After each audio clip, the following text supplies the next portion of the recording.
our players. In the bottom left-hand corner of the map, our blue pros player from AxiomAcer, it is CranK. And he's going up against the red Terran player in the top right-hand corner from Baguette. It's MarineLorD. So let's see how this goes. As shout out to a few guys at the start of this game who have been hitting the follow button in the last hour or so we've been live. So shout out to Super Divinesia, Silicon Mind, Texalope, and Amos Fob. Thank you guys for hitting that follow button. Glad you are enjoying the show. And yeah, if anyone else is out there checking us out for the first time, checking out the SC2 Improve Team League, which you haven't done before, hit the follow button, see when we go live, if you're enjoying it, of course, and you'll see when we go live with all of the SC2 Improve Team League matches, all of the games, as well as the SC2 Improve Winter Series and stuff like that. So, all good, if I say so myself. It's all good stuff, in my own opinion. So, Expedition lost the map choice here from CranK. In a PvT, you know, I like it. You know, if we think about what other maps he could pick, I mean, Deadwing's in the map pool, Inferno Pools is still available, which, you know, Inferno Pools is something he probably doesn't know players really play on, so that's something that's probably going to be, like, the last map here. Well, so he doesn't really want to play Catalina, because that's a very Terran-favoured map because of the drop potential. What else is available? Free. There's one more. There must be one more that I'm missing out here. What is it? Overgrowth. So there's Overgrowth. No, we've had Overgrowth. Oh, there's one map I'm forgetting. But, you know, I think Expedition Lost is definitely a strong map for pros players. The back rocks really open up the potential to... what am I missing? Varney Research Station. I mean, the back rocks here on this map really open up the possibility for kind of Immortal Busts to be very strong and, you know, other aggressive possibilities like that. So that's something we could keep our eyes on here as we see just the gases expand out of MarineLorD. In fact, sorry, Command Center first out of MarineLorD. Which I guess is a gases expanding in a sense. So, Command Center first and a big macro opening from our Terran player here to get him into a nice, strong opening. In this game, from CranK, he's just got his gateway on the way. He decided not to scout here until just now. So, in fact, he's not even going to... Or is he going to scout? He's just checking for proxies. Looks like he's just checking for proxies. Cool. So, he's actually just checking for proxies here, making sure nothing's going to kill him early on. Couple of barracks on the way. This kind of really hurts CranK right now because, you know, he's going to cancel the Zealot. And, oh no, is he just cancelled the Zealot and he's still going to get Engineering Bay blocked, perhaps? That's really unfortunate. So, this is kind of sucky. He cancelled the Zealot thinking nothing was here. Nothing's blocking his natural. And now this SCV will drop down that Engineering Bay. This Nexus will be delayed by just, you know, he wanted to drop this down as that probe came down there. So it's already been delayed 20 or so seconds. The SCV is going to go down. Perhaps no, he's even going to make it away from the mothership core. So a great start to this game for MarineLorD, getting that block off. And back at home, his own a couple of racks will be starting to produce. So considering this is a CC first, something which CranK will now identify with this probe, he's going to be like, man, I'm a little bit behind here. He takes a second gas to kind of compensate for the fact he has a lot of minerals which he couldn't spend otherwise. And he will finally drop that Nexus, but about a whole minute behind when he originally wanted to put that down. So, putting this Nexus down. And again, not the best of openings here. And a very strong opening from MarineLorD, getting him into a pretty nice position in terms of the early economy. And his work account should be shooting up here in the next few moments.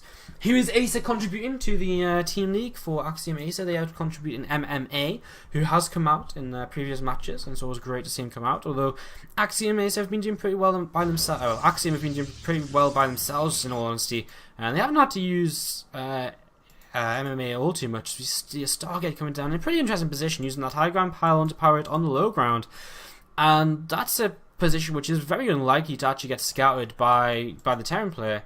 I guess, does he see it if he comes up the ramp? Probably not if he just right clicks into the main. So I guess if he comes behind the middle line he will, but it's a very kind of hard thing to scout. So just going for the Stargate, it's something which probably will not be scouted here because of the lack of a Reaper anyway. And he's also got a pylon set up to the left hand side. So intrigued to see where this goes as MarineLorD just adding on his third barracks. He's gone into the double gas as you'd expect, an Engineering Bay on the way as well now. And everything just coming in at pretty much standard times. He's got Tech Lab on the way, and with that he's going to start up his Stim. And to follow that up, his next set of gas is probably going to be going onto a factory, so he can start teching towards the Medivacs, which is going to be, of course, a main kind of contributor to his mid-game here, which is kind of, you know, goes without saying, right? You know, mid-game TVP, what would mid-game TVP be without Medivacs? What would any mid-game Terran matchup be without Medivacs, apart from if you're playing mech? As the first Oracle does move out on the map, but was spotted by an SCV, so I mean, MarineLorD just pretty much knows everything right now, so Marine's already in position here, not even investing in the turrets just yet, and what he may very well do is invest in the turrets once he decides to, okay, he starts to put them down now. You know, the later you invest in them, the better, so what you could do is say, well, I'm not going to move out until at least Stim's finished, so I'm not going to make them until until a lot later, and that means I've got more money to spend sooner on more useful things, but he will just put the turrets down now, which isn't a bad idea either. I mean, it's always going to help to deflect a little bit as there's a lot of Stalkers getting warped in. Here's a CranK is looking to get very aggressive with 3 Stalkers down and another 3 about to be warped in most likely. He's going to really be looking to bust this front door, and with a second Oracle already on the way, he really is going to be looking to do some damage, but again, nothing done with this first Oracle so far. So he really is just going to be relying on just having pure brute force to kind of break through this. Does not want to lose this one Oracle though, as there's still a lot of Stalkers. But CranK has absolutely nothing behind this. So, you know, while MarineLorD doesn't really know this is coming, did he see that pylon? No. So MarineLorD has no idea that this is coming right now. And as next Oracle moves across the map, he still doesn't see it. He's not even going to see this probe, so he's going to have no idea until it probably hits.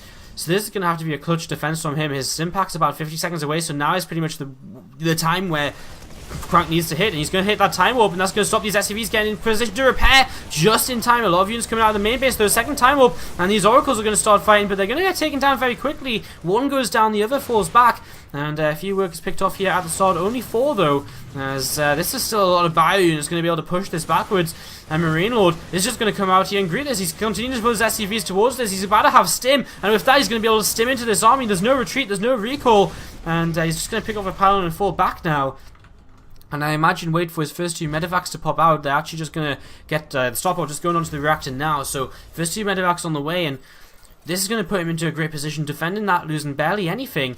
And, you know, no real tech here for CranK, who's going to commit into this fight. And he's actually going to do a pretty okay job. He's taking down a lot of these bio units. He's still got a lot of Stalkers, and SCVs have to be pulled off the line once again. So CranK, he loses his mothership core, but he's getting some good damage done, but he has to go up a ramp here, and he cannot see with the high ground because he lost the mothership core, so that's a little bit troublesome. And again, no blinks, so he's just going to lose these Stalkers which are in the front, as more SCVs are being pulled, but more Stalkers are being warped in, and these SCVs are going to continue being pushed backwards here, and he's actually going to force MarineLorD to lift and move in towards his main base. He's actually maybe going to be able to get himself a medevac kill as well, perhaps.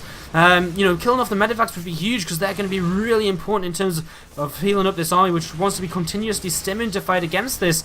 Back at home, CranK has started to transition. He added on double gas, that is natural, as a couple more Stalkers get caught, and these Zals getting warped in. They're going to try and help out a little bit as these Stalkers will move forwards once again, but the step backwards is going to be enough for MarineLorD to pretty much clean this up. And in fact, that warping might have been a bit of a mistake, as with the double gas, CranK finally able to pop down a Twilight Council and continue to tech, or start to tech in this game, with a Forge coming in as well right now.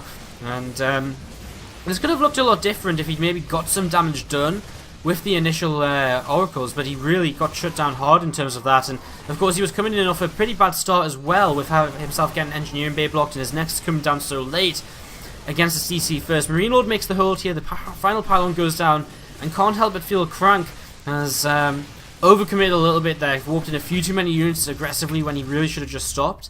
And now he's in a little bit of trouble. We just saw the resources lost tab pretty in favour of MarineLorD at this point in time. A couple of cannons being out on us, so you really can't tell here.